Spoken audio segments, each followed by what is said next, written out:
So the bear is going to be one of the fundamental exercises that we use throughout all of the foundations. So we're going to spend a little bit extra time in this video discussing kind of the specifics about the position that we might be looking for. So I'm going to walk Katie through it. The first thing I'll ask her to do is just simply go on her hands and knees. Good. And what we're really trying, the bear position is great for trying to get the thorax to come behind the pelvis. So I'm going to keep that in mind as we go throughout the activity. So starting from the feet, I'm using a wall reference just so that she has foot contact throughout. And the next thing we'll do is come up and look at the pelvis.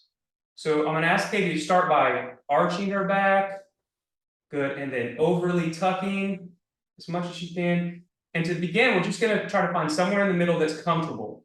If you have someone with a really deep curve, maybe you'll ask them to over tuck or tuck a fair amount, and vice versa. If you have someone that's kind of a sway back position, maybe you want to maintain some of that lumbar curve and keep so that we can keep the back side of her pelvis open.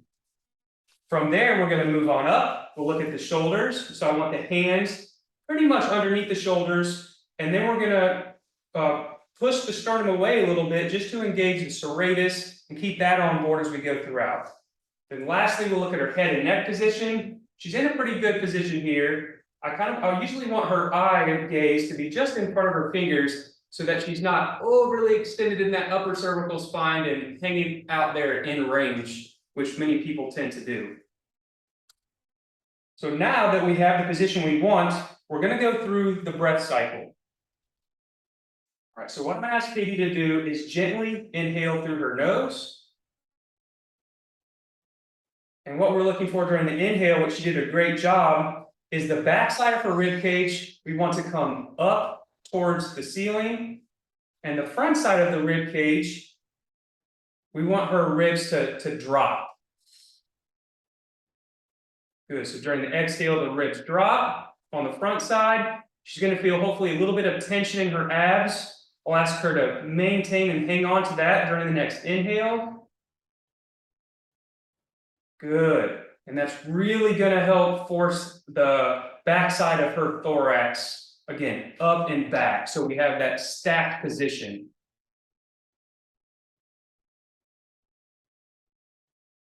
Sometimes you'll see people during the exhale, they will want to overly tuck their pelvis, just like that, thinking that they're really getting the some posterior expansion here, but what they're really doing again is closing off that posterior pelvis.